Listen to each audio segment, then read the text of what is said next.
this is just going to be like an overview of what the framework is here.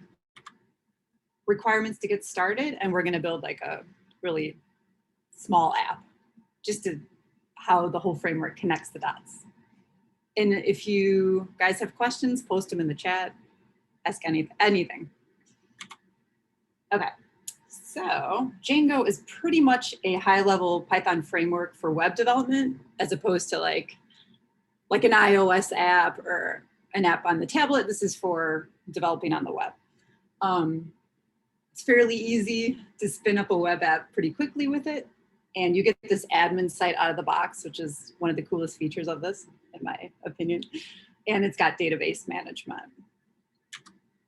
I wouldn't recommend using anything Python 2 as it's not supported anymore, but you want to use some sort of Python version and then a virtual environment. I'll explain what that is. So this is the link for downloading Python.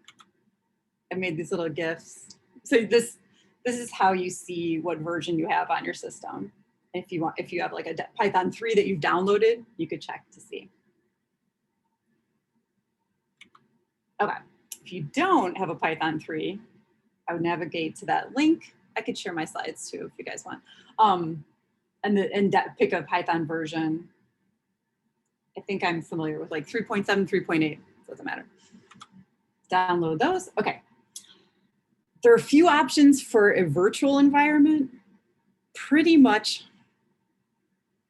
a virtual environment. Okay, so in this framework, we're gonna download things you could use already that you don't have to rebuild. Like they're called libraries. And what you wanna do is download all that stuff into a virtual environment. So then when you deactivate that environment, all that code is nowhere else, just like in your project. So you'll see this. I personally like to use the second one. It's Venv, because it's part of the Python standard library. You don't have, there's no additional installation, and it's pretty easy to spin up. I'll show you guys here. So here, I'm making a directory on my desktop, making a folder, just calling it Understanding Django. Going into that directory, and there's nothing in it. And then this command is going to create a virtual environment in that folder called env. You can name that whatever you want. I just named it env. Why not? Okay. There it is. It created it. Now you have to activate it, and then you start developing the app. So this is how you activate the virtual environment. You run source, you go into that env folder, the binary directory, it's activating this activate script. And then you know it's working because that env is up there. All right. Okay. Now we're going to install like the actual framework into that virtual environment. Not sure if you guys know what pip is. It's kind of like, it's a package manager, kind of like NPM if you do any front end work. So basically instead of like cloning code, you could just run this pip command, pip install, and install like files and folders.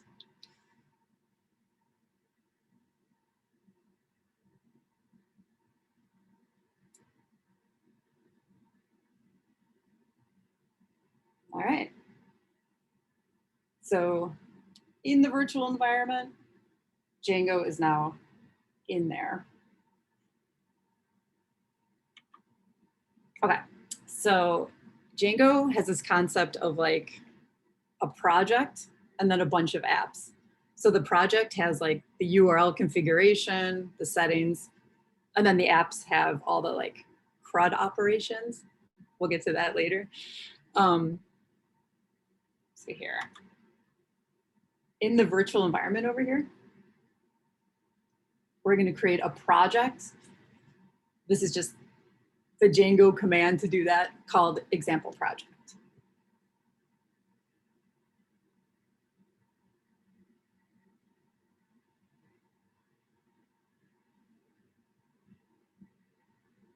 And I use Sublime for my text editor.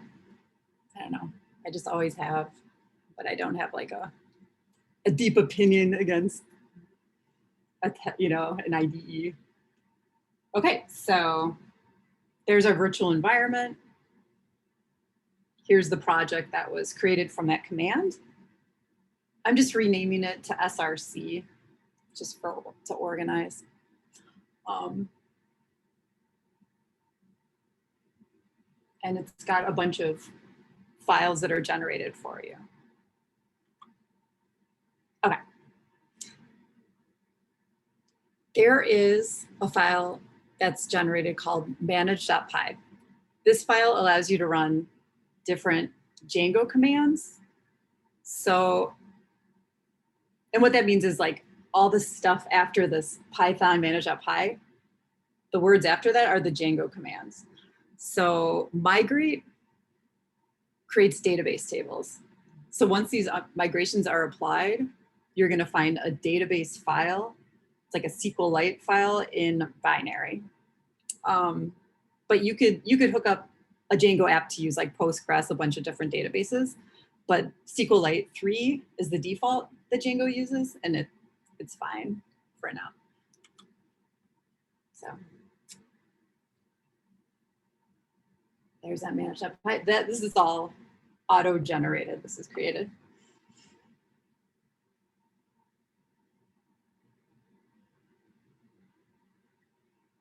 And when you run these commands, you want to make sure you're in the directory that contains that manage.py file, or else it's going to be like, we can't find that file.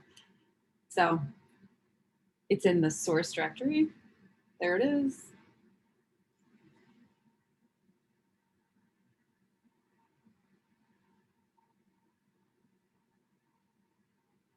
And we're going to create the database right now, pretty much. All these OKs are like creating this.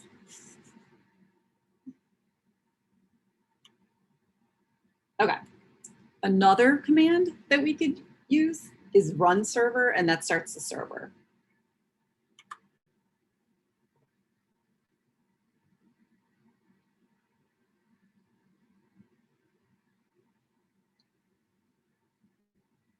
Somebody told me once to never live code, so I like made a bunch of these pre-recorded gifs. Okay, so the server's running, and it tells you exactly where to go. So that 127.0, that's localhost. You could substitute the word localhost colon 8000. It's the same. There you go. It works. This shows you that it works. You can click on the documentation link, do a bunch of stuff now. Cool. This is just another link to the docs. Pro tip, make sure that you're reading the version of the docs that you actually need. At my last job, we were using 1.11. I remember reading 3, and there are some changes, so just be aware of that. Okay, so now the app part of this is, I don't know if you guys are familiar with the concept of CRUD, create, read, update, destroy. When you think about any app out there or data that pretty much uses this concept. Okay, so we're gonna build like a little blog app. Start app is the command to create the app, and then you can call it whatever you want.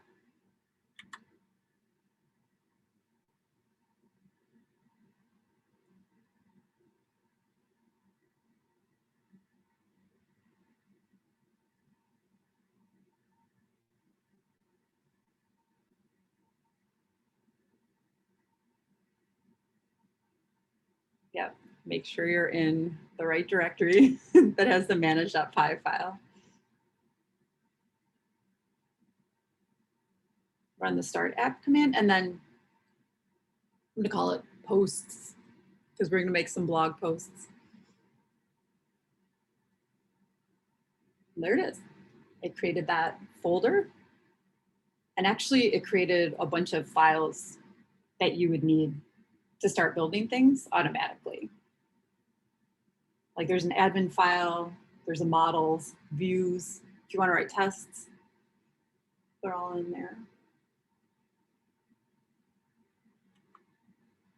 Okay. If you don't register, every time you create an app, if you don't register it, it won't work, and you'll wonder why, and that leads to tears. So like, make sure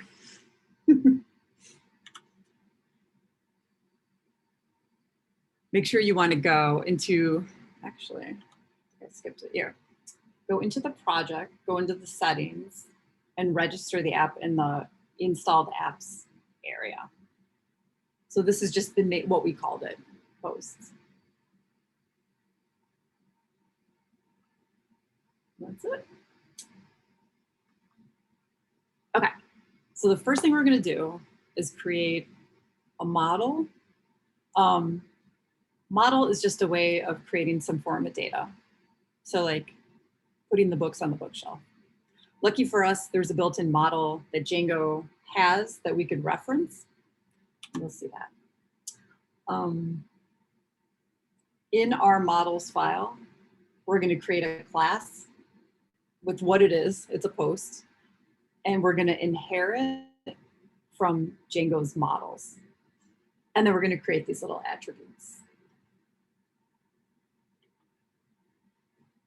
So in the posts folder, go to the models. If you see at the top, there's an import. We could use the thing that we're importing.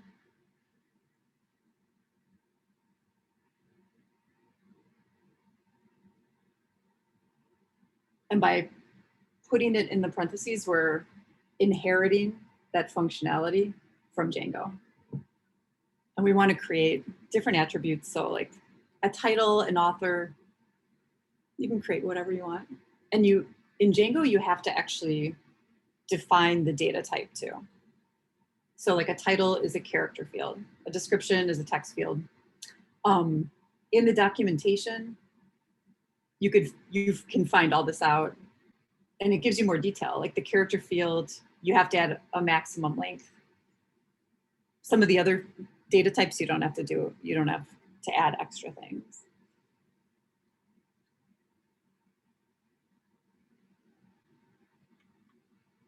Okay. So once you create this, let's say you create a post and you want to access it in the database. If you did that, it's just going to return this like funky looking object in memory. But to make it like human readable, we write, ooh, sorry. Here, we define this double underscore string method. It's called the dunder method, magic method. That will make it, when we try to retrieve a post, we're going to get the title instead of just this random like object. And this is helpful in the admin portal, because then you'll see the title of the posts. Okay. Every time you create a model, it's data. So remember the data with the database, you have to migrate. So we created the model, we have to run make migrations, and then we're gonna have to apply that. Or else there will be no place for the posts to be persisted.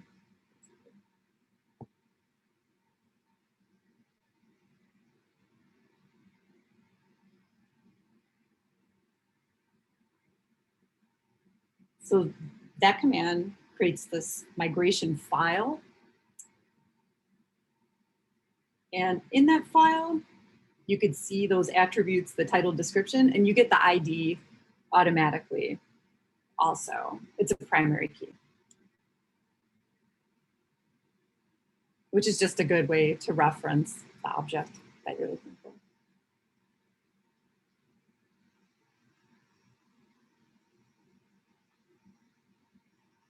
All right, so we created a model, created a migration, now we have to apply it.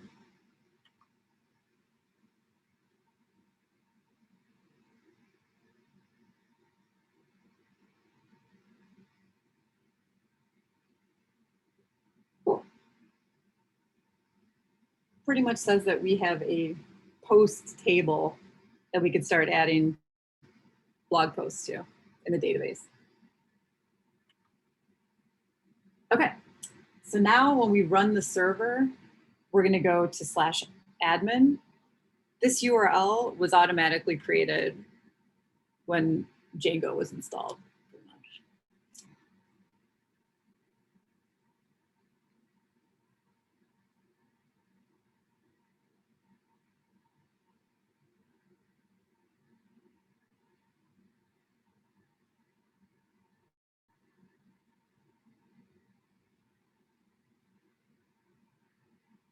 All right.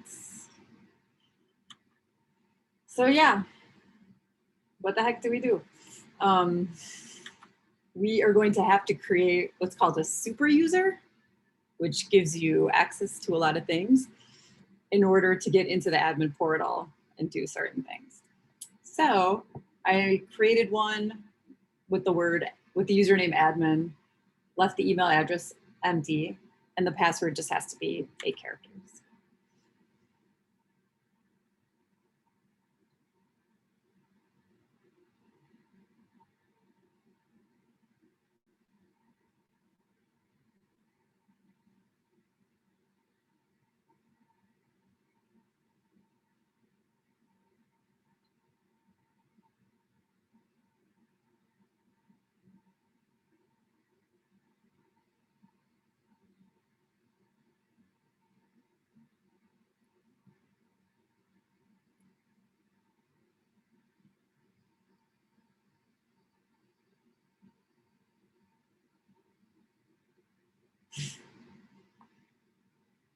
I think make sure your passwords are actually legit and secure.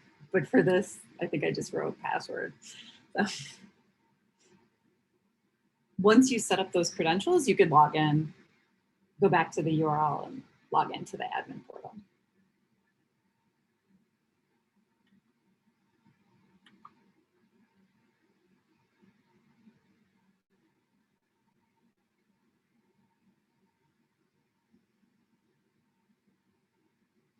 Yeah, if you get this page isn't working, make sure the server is actually running.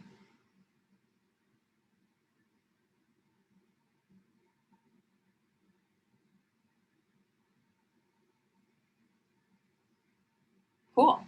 This is one of the beautiful things about Django. You get this admin site that shows you, that's the user we just created, the super user. If you don't want that user to be super user anymore, you could uncheck the box. You get all these user permissions. You could actually create custom permissions the more your app is developed. You can manage people by groups too.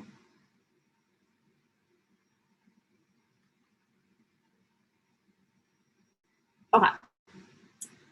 So we created a post model, but we don't see it in the admin portal. And in order to see it, you have to do what's called registering it. You call this register method on it. And then let's see the magic.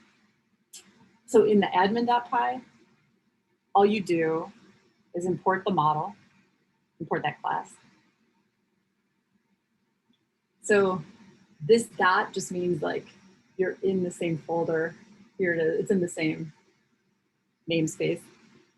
And you're importing that class name and you're registering it.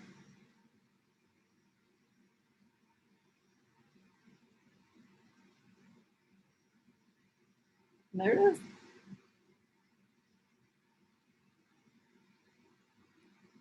And from here, you can actually start creating posts and doing stuff from the admin portal. It's pretty cool.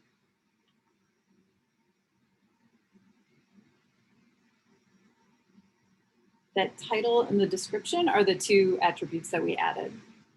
So if you add an author, that would show up there too.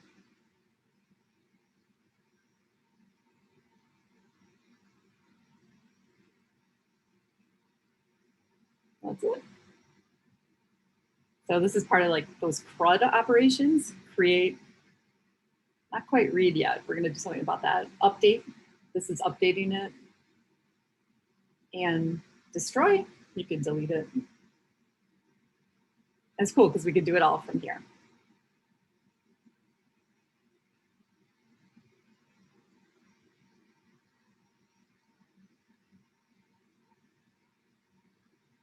Okay. So the next thing, so think about it, like you're building an app, and so somebody has to type a URL in and see stuff, right? So we're kind of going backwards. We're going towards the URL right now. The next thing we have to do, we created a model. Now we're going to create what's called a view function or a view. It's a Python function that takes a web request and returns a response.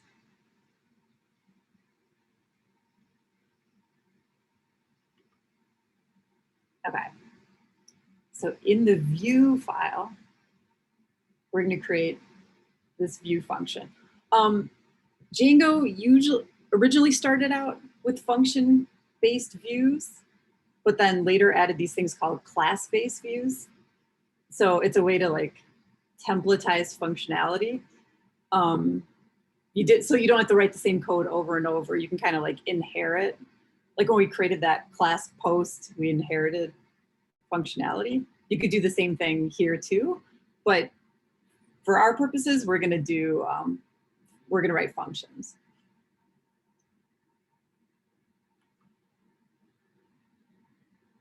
Okay. We're gonna import the object. Then we're gonna access all the objects. Because like our goal with this is to list all the posts that we see onto a website.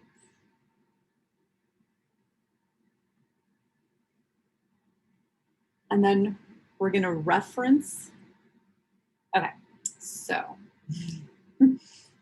in a view function's taken a request and a context object is what we need to return.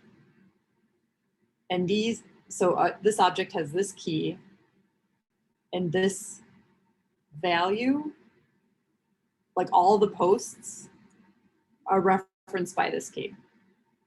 This key will be referenced in a template, like an HTML template. This will make more sense soon, I hope. So we are going to create this and create a template.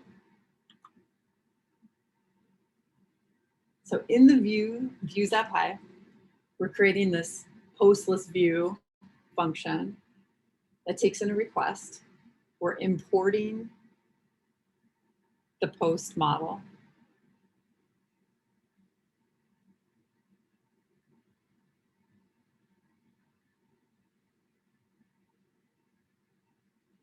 We're gonna assign it to this variable called posts because we wanna get all of them from the database. We are not going to buy Sublime. And the context object is what needs to be returned, passed into this render function.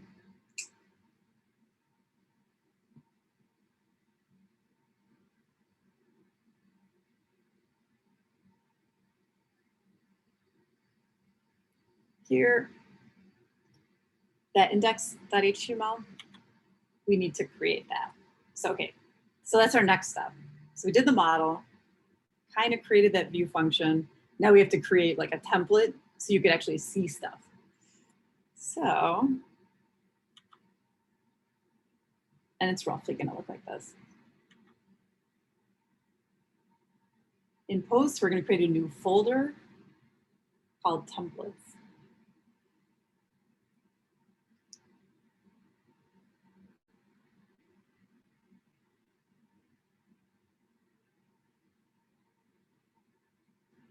Then we're going to create a folder in there called posts. And then the file, the actual index.html in there.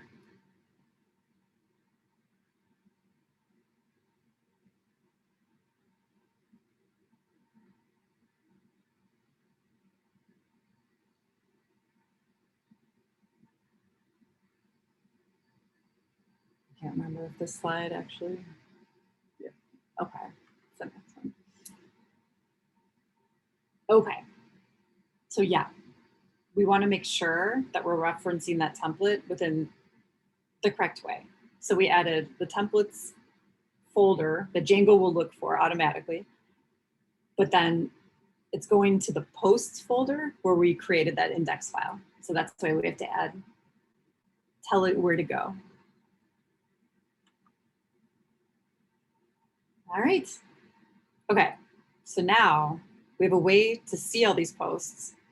We have the view function, but then there's no way like a user, they can't really go to localhost, right? So now we're going to create a URL. So the admin that we originally went to, that localhost /admin was already created. So underneath it, we're going to do, you can call that whatever you want, but posts. And then, so okay, this is the URL pattern for Django. You create the path, and then this is the actual function name that's being referenced.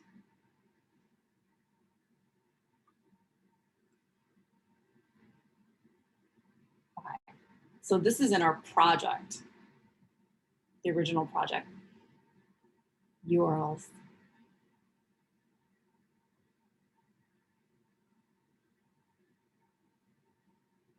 So we're importing the function that we created, which is in posts, in the views file.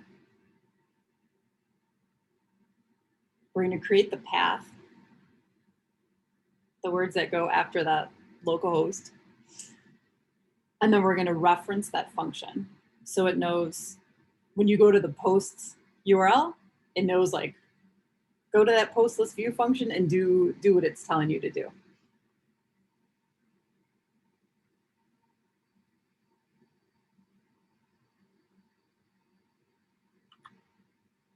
All right.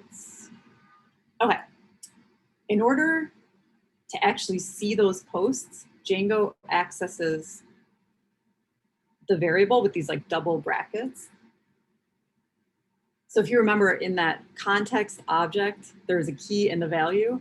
The value was us going to the database, getting all the posts. The key was whatever we called it.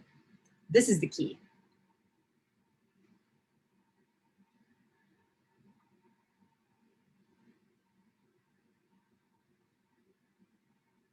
So in the HTML, we're going to pop that key from the context object so we can see stuff. All right.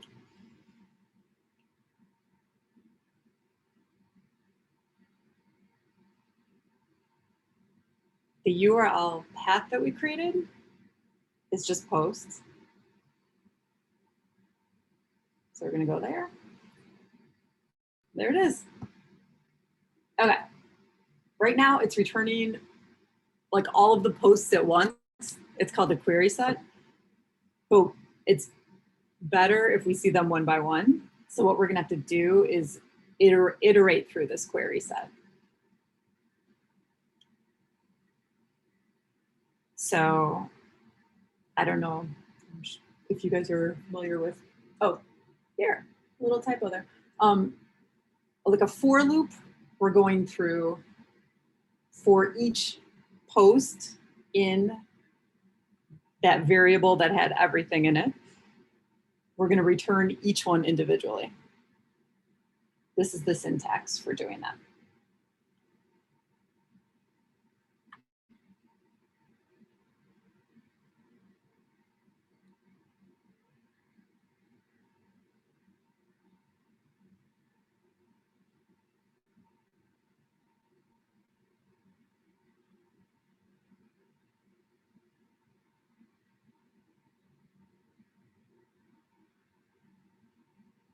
And you always want to end the for loop.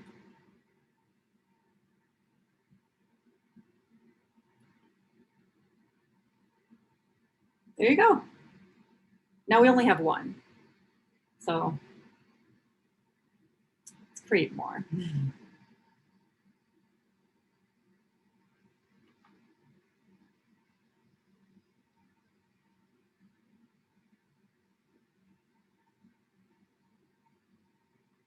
just to be able to see more than one. Creating a quick second post here. Going back to that URL we initially created, and now they're next to each other. So to make that better, we're gonna just wrap it in a p tag.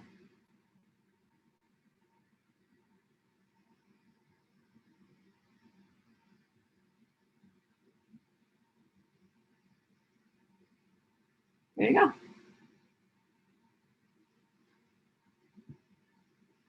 That's pretty much it. So a recap, the models describe our data.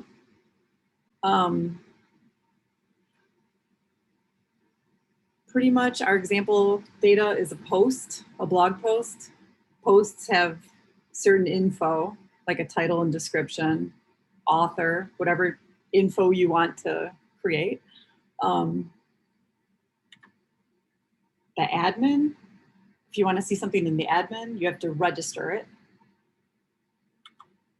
The views are function-based. They're also class-based, but that's another thing. But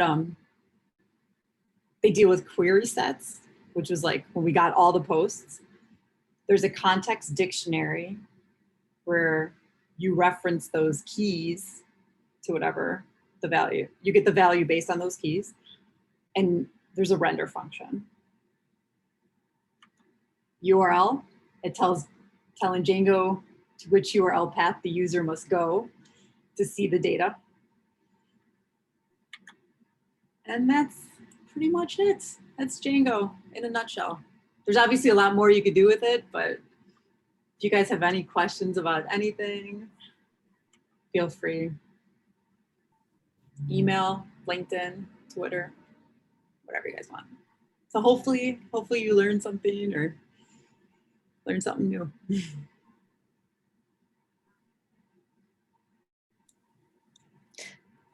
That was great, Maddie. Thank you.